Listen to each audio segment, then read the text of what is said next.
Do you see? Do you see how nice and flush this sits? Now have a look at this.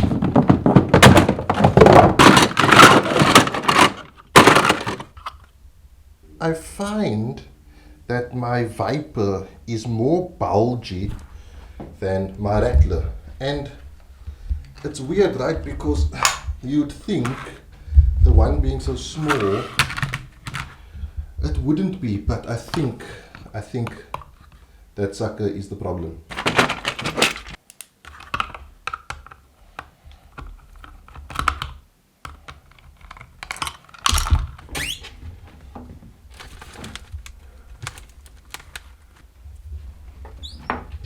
Now before you try any of this shit at home, just remember A, I have a shit ton of holsters, and B, I'm very rough with these things, so it doesn't always come out right, and you have to be prepared to ruin your shit.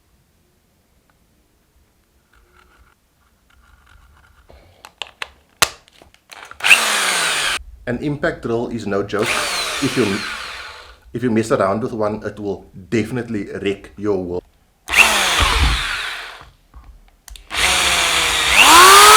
That went a shit ton better than I thought it was going to go. You want to place your clip, the top of your clip, as in line with the top of your claw as possible.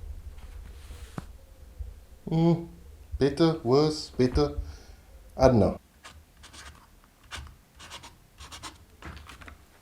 What is up, guys? Welcome back to the channel. Video carry for the guy. It feels like a year since I did a mail time video, but have a look at this. So this is made locally, right? And this is like proper forged knives, like, you know, that series Forged in Fire. That's what this is. This is made by a guy whose Instagram account is called, in English, Cragman. Have a look at this beast. This was a gift. A buddy of mine, Andre, gifted me this. This thing is insanely sharp. Look at the craftsmanship in this handle. CTAC speed reloader. So the way it works, like you slide the ammo onto there and you put your mag in here, and then you know, it just makes reloading easier. I've never had one of these. I'm keen to try it out. I'm doing the Bravo Tactical Africa Marksmanship course this Saturday, so I'm going to try it out there. Very keen to see how this works. So those of you who are going to be there on Saturday, I believe it's going to be at the Kraaifontein shooting range. Please feel free to pop by and say hi, and I will show you how the CTAC Tactical Gear Speed Reloader works. Hi Ryan, what do you think of the argument that it's unreasonable to have a plate carrier and battle belt from Simon? It's a good question. It's a question that's been asked quite a bit, or something that's been mentioned quite a bit. And here's the thing you have to remember, Simon. There's nothing reasonable about needing to defend yourself. And so if you want to run a plate carrier or a battle belt, right, that should be like your choice. Now obviously this is not something you can everyday carry or everyday wear. I don't know. It's something that you keep in your vehicle, keep at hand at home if you need it, that kind of thing. As EDCers, we can't wear this everywhere, but we do have the freedom to own it. I believe that is your choice. If you want to own it and have a higher level of preparedness. I mean, in South Africa, is this even considered a higher level of preparedness, considering what's happened in Durban and what could potentially happen all the time? I think the argument that people say that it's unreasonable to own this are the same people who argue that it's unreasonable to own as many firearms as you want to own. You know, at the end of the day, if it's legal to own, it's your choice. And as everyday carriers, we shouldn't insult people for them choosing things that we wouldn't necessarily choose. Nitecore. Been waiting a while for this. This is like Nitecore's 15th anniversary, like gift pack type situation. They mentioned a while ago that they're going to send me this, but obviously getting it through custom. That's very cool. This thing is not plastic. That's really cool. Thank you, Nitecore. That's really cool. Thank you, Nitecore. Huge thanks to my guy at Nitecore. His name is Jim.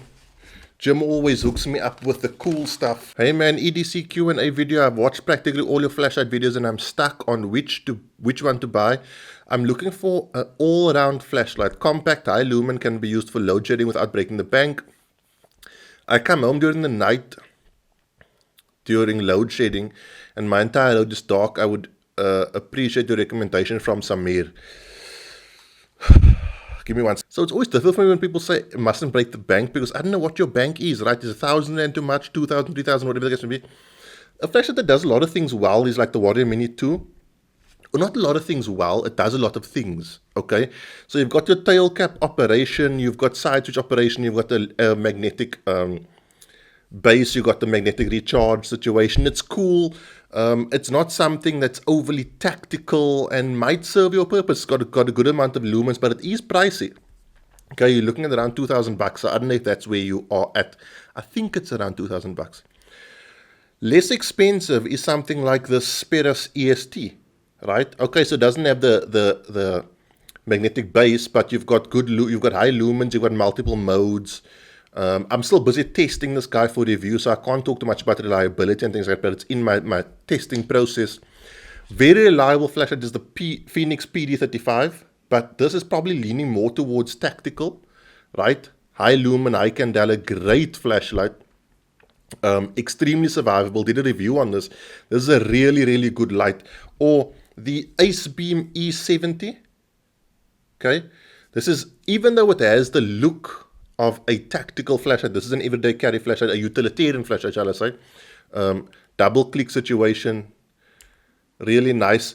These things come in at various prices. I'll try to leave them linked down below. The light I carry is the Cloud Defense MCH, but this is a 4,000 Rand flashlight.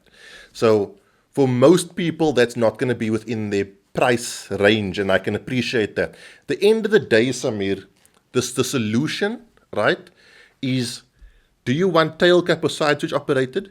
And buy a flashlight that has the operation you want. That's all. At the end of the day, most of the time, if you're not going to be using it for dedicated tactical, or you don't think you're going to be using it tactically or defensively, any kind of tail cap is going to do the job. And you sound like you just want light. I've got a flashlight review playlist. Go check that out. All the links to everything is in that playlist. It's popping up here or here as well. Myra Safety. Myra Safety, I hope I'm saying that correctly. I've been chatting to the guys about this for a while. This is... Whew. I always feel like Bane when I put on a mask. Oh, you think darkness is your ally. You merely adopted the dark. It's cool, right? So, the guys from Myra Safety reached out to me quite a while ago. They also sent me a canteen, which I really appreciate, as well as a filter and a mask. I think this thing looks really, really cool. And this is another thing that goes along the lines of what we were talking about earlier on with tactical overt gear, like plate carriers and battle bots and things like that. So I'm going to be playing around with this. I think I'm getting a Myra Safety affiliate link. I'm going to have to reach out to them and find out how it works. They might even become a channel sponsor, which will be really, really cool. I really, really appreciate that, because I make no money on this channel other than from my Olight link. So that will be really nice. Let's do the pocket dump. Sorry about the sound changing. Left rear pocket, as always, is Leatherman's Scully tool. Get back in there. Flashlight is Cloud Defense MCH with Thurham switchback. Belt, as always, Core Essentials. Holster, I put another clip on that holster. It's a Southwest Holsters Viper 2.0 with the modification you saw earlier on. Firearm, Glock 19 Holosun Red Dot Surefire X300 TR1 trigger upgrade. The knife I've been opening things with is the Civivi Brigand. I'm using my, is it called O-Pen? I think it's an O-Pen, yeah. The pants and the t-shirt I'm wearing is Urban Warrior, and the wallet is Strauss & Co. Guys, that is it. Thank you to everyone who sent me gear and asked me questions. Where's my cap? In the Q&A, as always, guys, if you aren't sure how it works, just pop me a DM on Instagram and Facebook with EDC Q&A and your question. I'll ask and answer it on the channel. Guys, I'm going to see you, those of you who are coming to Bravo Tactical Africa's marksmanship course on Saturday. If you are at the range, please come and say hi, take a pic, shake a hand, do all those cool things. That's it, guys. Have a good week. Be safe, train hard. Cheers. God bless.